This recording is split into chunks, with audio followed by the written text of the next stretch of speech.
quand je vais projeter le film, je veux être sûr que les gens qui sont au bar ils puissent entendre comme ils font le truc. Donc qu'est-ce qui se passe? Comment, qu'est-ce qui se passe? Mais qu'est-ce qui se passe ici? Ah, on prépare la clôture de la semaine des énergies renouvelables. On prépare une belle exposition pour demain. C'est une très très grande journée sur les énergies renouvelables.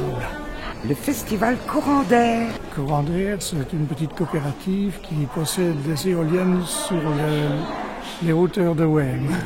C'est une coopérative, un but social qui fait tourner des éoliennes pour le bonheur des habitants de Wem.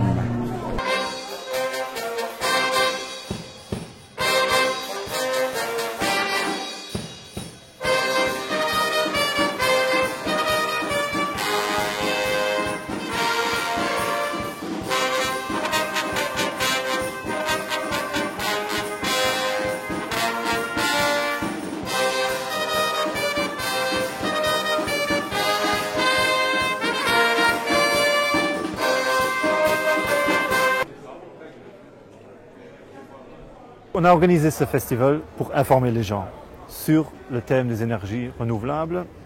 On ne veut plus de l'énergie nucléaire qui comporte trop de risques. On ne veut plus brûler du charbon et du mazout qui éjecte des tonnes de CO2, qui fait que le climat change. Et on veut être plus responsable pour les générations futures.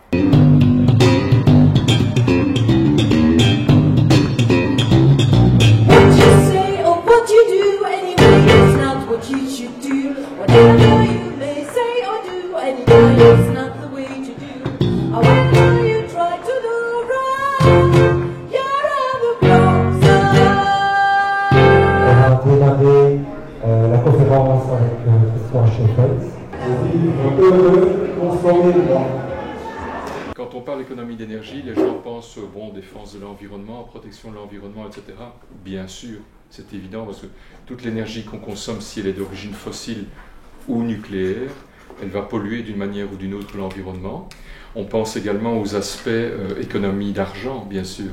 Ça coûte moins cher de consommer moins, forcément. Mais de ce côté-là, je trouve que les gens n'y pensent pas suffisamment jusqu'au bout, parce qu'en fait, on voit le prix du mazout aujourd'hui, 80 ou 90 centimes du litre, mais combien sera-t-il dans 5 ans, dans 10 ans ou dans 20 ans?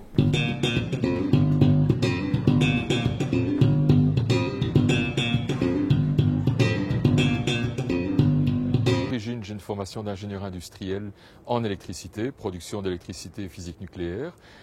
J'ai fait mes études dans les années 70, on parlait déjà beaucoup du nucléaire en contre le nucléaire, etc. Donc ça m'a intéressé très fort. J'ai commencé à gratter un petit peu plus loin en profondeur sur tous les aspects de l'énergie nucléaire. Et en quelques années, je me suis assez vite rendu compte que le nucléaire n'est pas du tout une bonne solution. Et je me suis également rendu compte qu'en fait, on peut parfaitement se passer du nucléaire, puisque en Europe, il y a plein de pays qui se passent du nucléaire depuis le début sans problème.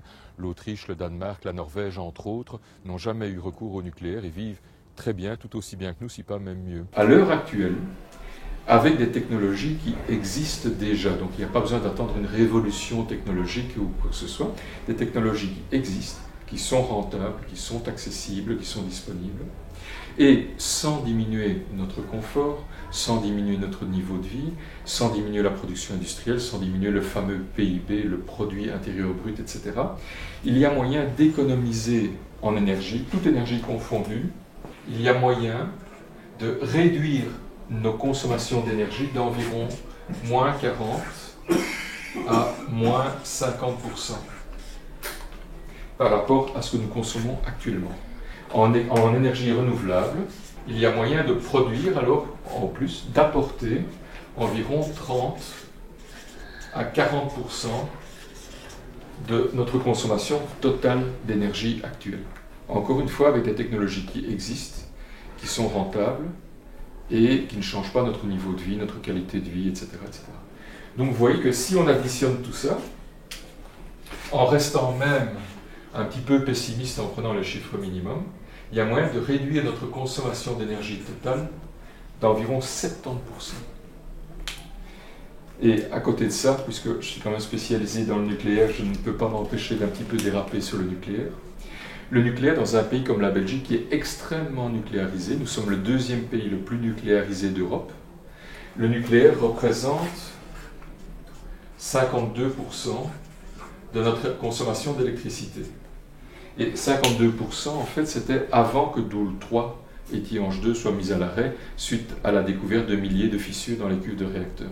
Donc quand nos 7 réacteurs nucléaires fonctionnaient, ils nous apportaient environ 52% de notre électricité. Mais en Belgique, l'électricité, ce n'est qu'une partie de l'énergie consommée. On consomme du mazout, on consomme du gaz, et la mobilité, l'industrie, etc. Et donc, en Belgique toujours, l'électricité représente environ 20% de toute l'énergie totale consommée par le pays. Le calcul est fait. Le nucléaire représente 20% de 52%.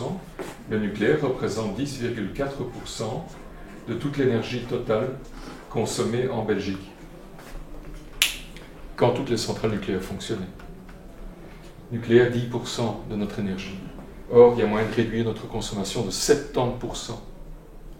Donc, il y a parfaitement moyen de réduire notre consommation d'énergie de 70%, d'en prendre 10% pour remplacer le nucléaire. Donc, on peut parfaitement se passer totalement du nucléaire en Belgique. Même avec l'efficacité énergétique, il reste encore de l'énergie à produire aussi. Même si l'efficacité est la priorité, il reste encore de l'énergie à produire. Et ce que je vais vous expliquer, c'est sur la révolution qu'on a vue les dernières années dans la technologie et le développement des énergies renouvelables. Parce que souvent, on pense encore en termes d'énergie alternative.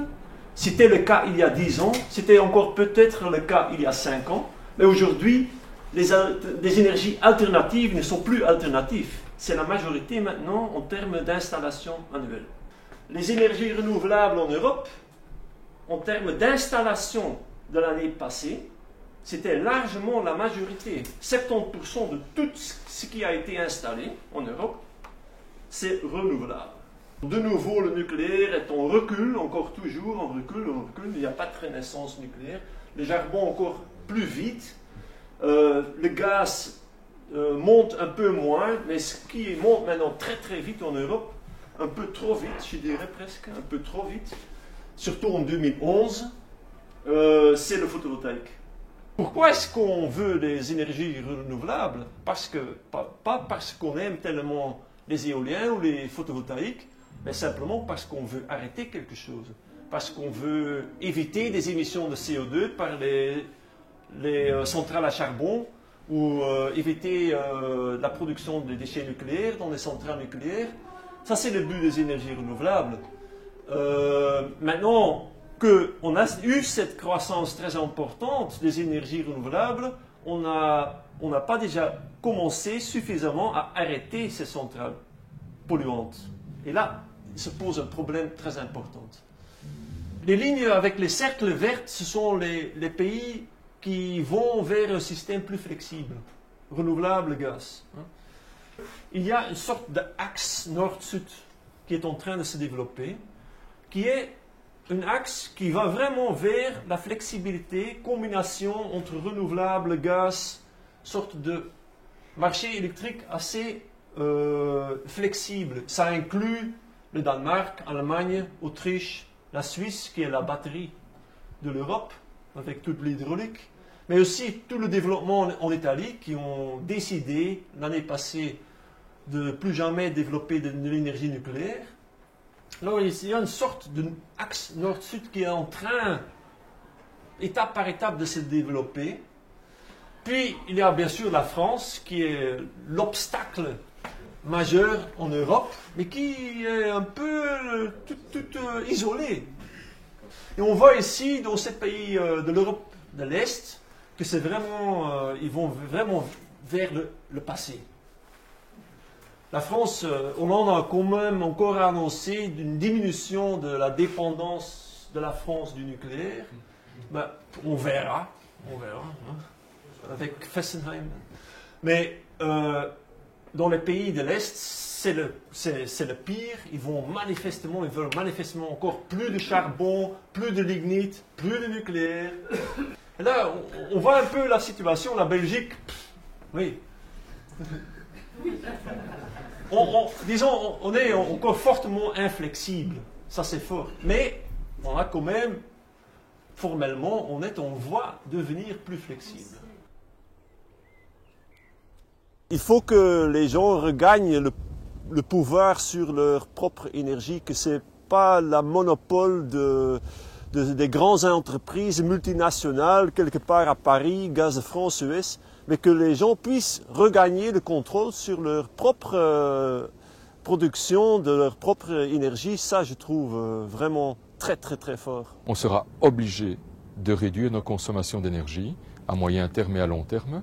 On sera obligé également de recourir aux énergies renouvelables et à long terme, de toute façon, comme un jour les énergies fossiles seront épuisées, l'uranium sera épuisé, on sera obligé d'arriver à 100% d'énergie renouvelable. Donc, de bon gré, mal gré, on devra y arriver. Autant commencer tout de suite à son aise. La transition énergétique à son aise sera beaucoup plus confortable et facile à faire que si on est obligé de le faire brutalement dans 30 ans. On a déjà toutes les technologies qu'il faut pour arriver à 100% d'énergie renouvelable. Les énergies renouvelables, ils deviennent de moins en moins chères et les énergies classiques, ils deviennent de plus en plus chères. Alors on est vraiment à un moment clé, mais d'autre côté, il y a les anciens grands monopoles qui maintenant sont sous pression de ces nouveaux moyens de production et qui maintenant essaient de toute force d'arrêter, de ralentir le développement et la croissance des énergies renouvelables. Alors on a vraiment un moment clé et je suis sûr qu'on va gagner.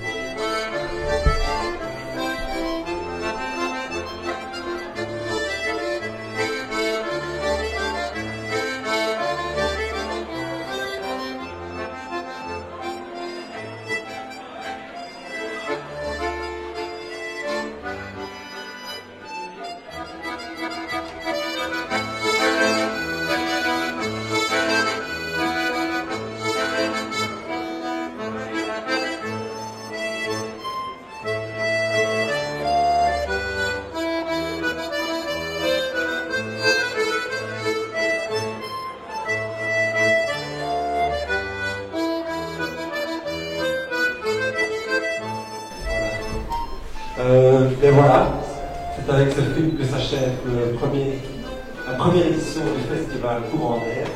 J'espère que ça vous a plu. Je tenais quand même à remercier d'abord tous les bénévoles. Alors, je teste sur le guest comme Yann van der Putte, de Greenpeace, Alain de Halleux, de Plantifil, comme tout Fukushima et Christian Stephens. Qui sont venus de Bruxelles pour le festival. Edir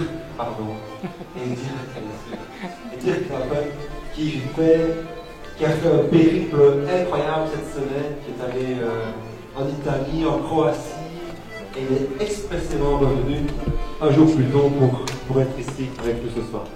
Voilà. À la prochaine fois. Merci.